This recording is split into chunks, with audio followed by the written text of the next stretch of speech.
Hello friends, आप सुन रहे हो हिंदी हॉरर पॉडकास्ट। फ्रेंड्स, आज की कहानी इतनी डरावनी है कि आपको कहानी के हर मोड़ पर एक डर का एहसास होगा। इसीलिए हमारी आपसे एक छोटी सी रिक्वेस्ट रहेगी कि आप फोन को साइड में रखकर अपने कानों में हेडफोन लगा लीजिए, ताकि कहानी सुनने में भी मजा आए और आपको इतना डर का एहसास भी ना हो। चलिए फ्रेंड्स, आज की डरावनी कहानी की शुरुआत करते हैं।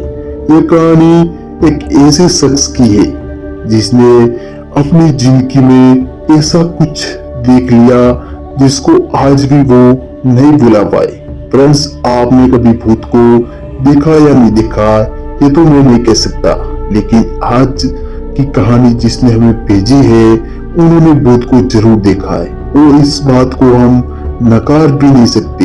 फ्रेंड्स, चलिए हम उन्हीं की कहानी उन्हीं के पॉइंट व्यू से सुनते हैं। कभी कभी हमारी जिंदगी में कुछ ऐसी अनहोनी घटनाएं हो जाती है जिसे हम कभी जिंदगी में भूल नहीं पाते।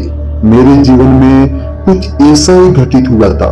वो मंजर आज भी मेरी आंखों के सामने घूमता रहता है। मैं चाहकर भी उस भयानक हादसे को भूल नहीं पाता।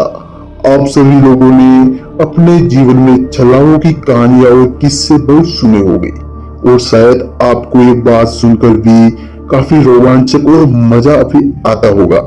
लेकिन यकीन मानिए, छलावा हकीकत में होता है और जिस किसी का भी सामना अपने जीवन में छलावे से होता है तो वो उसे बताने में के लिए जिंदा नहीं बचता, और बच जाए वो सारी जिंदगी उस डरावने पल को कभी भूल नहीं पाता।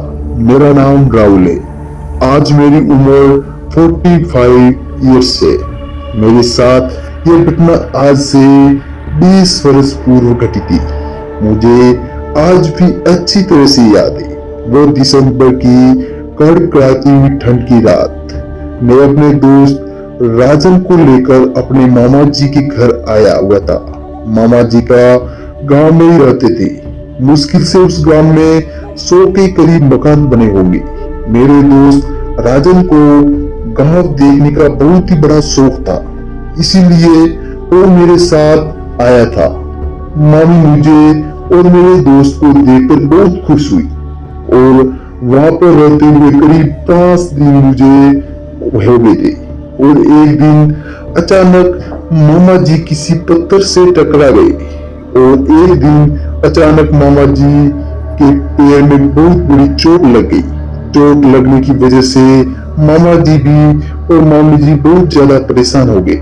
पहले तो मुझे लगा कि शायद चोट लगने की वजह से वो दोनों चिंतित थे, लेकिन फिर मुझे उनकी परेशानी की कोई दूसरी वजह लगी।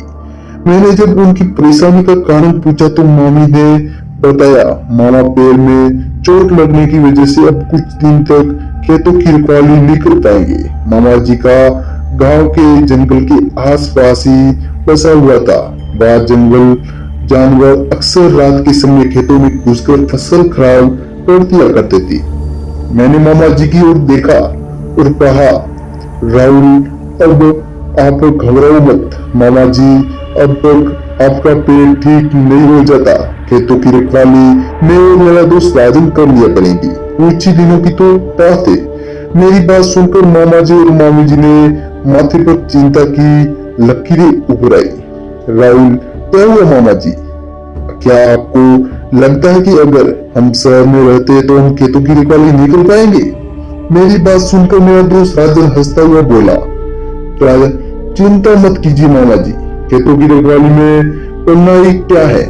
हम दोनों अपने साथ एक मोटा डंडा लिए जाएंगे और जंगली जानवर आएंगे तो उसको धूल चटा देंगे। राजन सही कह रहा है, हम रात भर सोएंगे भी नहीं, सुबह घर आकर अपनी नींद भी पूरी कर लेंगे। हम दोनों की बात सुनकर मामा जी ने बहुत गंभीर लहज में कहा, बात वह नहीं है बेटा, ये सर्दियों की रात है, गांव में छलावे अक्सर घूमते रहते हैं। तुम शहर वाले इन सलाहों से वाकिफ नहीं हो। छलावे का नाम सुनकर मैं और मेरा दोस्त एक दूसरे की ओर देखने लगे। हमें लगा नाम अपने जीवन में पहली बार सुना हुआ। क्योंकि यह हम शहर में रहने वाले थे। हमने छलावे का नाम कभी अपनी जिंदगी में नहीं सुना था। जब उन्होंने मामा जी से छलावे के मुताबिक कुछ और जानना चाहा तो उन्होंने बताया कि छलावा किसी भी रूप ले सकता है, मगर सच तो वह एक भूत होता है। अगर कोई इंसान उसकी बातों में आकर उसके साथ चला जाए तो वह कभी जिंदा वापस नहीं आता और वो इंसान को मारने के लिए तरह तरह के रूप भी बदल सकता है।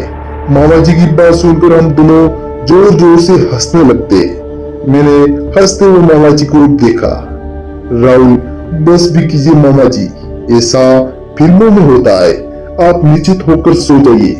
अगर मामा जी हमें रात में समय खेतों में भेजने के लिए राजी नहीं हो रहे थे। मैं खेतों में जाने के लिए मामा जी से जिद कर रहा था। काफी देर बाद उन्होंने हार मान ली। तमाम नसीहत देकर मामा जी ने हम दोनों को खेतों में रखवाली करने के लिए भेज दिया। रात का सन्नाटा फैल चुका था, चारों ओर कोहरा छाया हुआ था। कहानी तो दोस्तों असल में अब शुरू हो रही थी हमारे साथ। हम दोनों दोस्त खेतों में कंबल ओढ़कर अला जाकर बैठ गए। दूर से आती हुई गिद्धड़ों की आवाज खेतों में गूंज रही थी।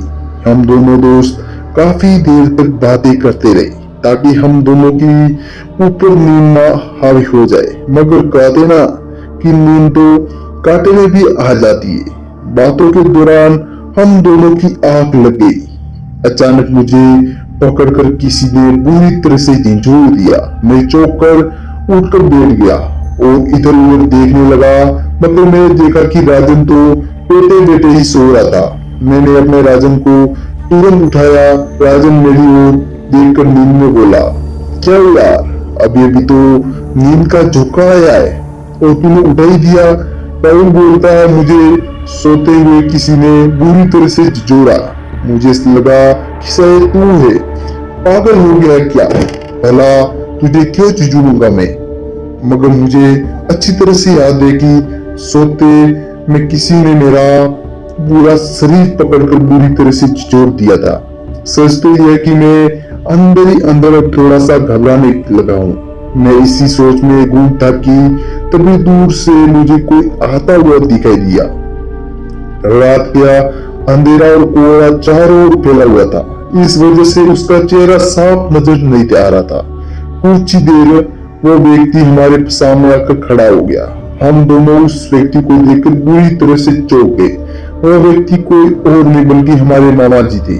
राजन और मैं हक्का बक्का मामा जी की ओर देखने लगे। मेरे मामा जी की ओर देखकर कहा, मामा जी आपको तो चोट आई थी, लेकिन आपके चलने के अंदाज तो मुझे ऐसा लग रहा है कि जैसे कि आप कोई चोट लगी नहीं हो।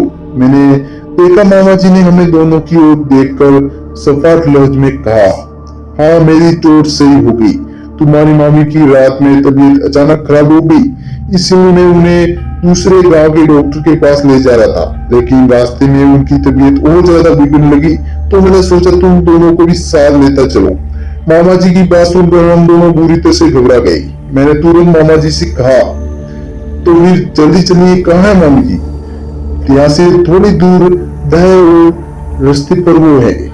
मामा जी की बात सुनकर मैं हैरत में पड़ गया, क्योंकि हमारे खेतों से दाई ओर पगडंडी से होते हुए कच्चा रास्ता जंगल की ओर जाता है, जहाँ पर एक तालाब भी पड़ता है। मैंने मामा जी से हैरान होते हुए पूछा, लेकिन वहां से तो कोई रास्ता जाता ही नहीं है। मामा जी बोलते एक रास्ता है जो तुम्हें मालूम है, क्योंकि मैंने बचपन में इसी गांव में बिताया है। वो रास्ता थोड़ा शॉर्टकट है। अब तुम दोनों जल्दी चलो, मुझे तुम्हारी मामी की फिक्र हो रही है। इतना कहकर मामा जी धीरे कदमों में उसी दिशा की ओर बढ़ गए। मगर कुछ दूर चलने के बाद मुझे अजीब सा डर महसूस होने लगा। मैंने देखा कि मामा जी ने रास्ते में हम दोनों से कोई बात नहीं की थी, क्योंकि मामा जी बहुत ही बातूनी व्यक्ति थे। मैंने धीरे से अपने दोस्त राजन से कहा, मुझे कुछ गड़बड़ लग रही है यार। राजन बोला, पागल हो गया है क्या? एक तो तेरी मामी की तबीयत खराब है और ऊपर से तू ये क्या बोल रहा है? कहीं ऐसा तो नहीं कि छलावे की बातों में कोई सच्चाई हो? राजन, तो तेरे कहने का मतलब है कि ये तेरे मामा जी नहीं, अब मुंह बंद कर और चुपचाप चलता रहे। अपने दोस्त की बात सुनकर मैं खामोश हो गया, मगर कुछ दूर चलने के बाद मामा जी तालाब के पास जाकर रुके और चारों ओर घना जंगल था और सामने एक बड़ा सा तालाब जो रात के अंधेरे और कोहरे की छाया में बड़ा ही खौफनाक लग रहा था। मामा जी हम दोनों को बहुत गौर से देखने लगे। उनके देखने का अंदाज बहुत ही भयानक था। उस अंदाज को मेरे मामा जी जैसे बिल्कुल भी नहीं था। मुझे तो पहले से कुछ गड़बड़ लग रही थी। मैं कुछ दूरी पर खड़ा था, लेकिन राजन मामा जी के बिल्कुल नजदीक था। मैंने हकलाते हुए मामा जी से पूछा, मुझे तो यहाँ पर कोई नजर नहीं आ रहा, मामी कहाँ पे? मेरा इतना ही कहना था कि मामा जी जोर जोर से हंसते हुए बोले, इस तालाब के अंदर। अचानक मैंने देखा कि मामा जी का चेहरा एक बेहद भयानक चेहरे में तब्दील हो जाता है। देखते देखते मामा जी ने मेरे दोस्त राजन की गर्दन बुरी तरह से पकड़ ली। राजन को कुछ सोचने और समझने का मौका ही नहीं मिला। मैंने देखा उस भयानक चेहरे की आंखों में पुतलियां बिल्कुल सफेद थी। कुछ ही पलों में मेरी आंखों के सामने राजन ने दम तोड़ दिया और उस बला ने शायद उस छलावे ने राजन को तालाब में उल्टा गाड़ दिया और वहीं पे वो दम तोड़ लेता है और वो बड़ी फुर्ती से मेरी ओर बढ़ा। मैं चीखते हुए गांव की ओर भागा। शायद मेरे भागने की रफ्तार उससे ज्यादा थी। भागते भागते मैं गांव की सीमा में प्रवेश कर गया। मैंने देखा गांव की सीमा में मेरे प्रवेश करते ही वो गायब हो गया। कड़कड़ाती हुई सर्दी में मेरा पूरा शरीर पसीने से भीगा हुआ था। मेरे चीखने और चिल्लाने के गांव के लोग जमा हो जाते हैं। उन्हें डरते एवं रोते हुए आंखें देखी सारी घटना बता दी। अगले दिन मेरे दोस्त राजन की लाश तालाब में उल्टी गड़ी हुई मिली।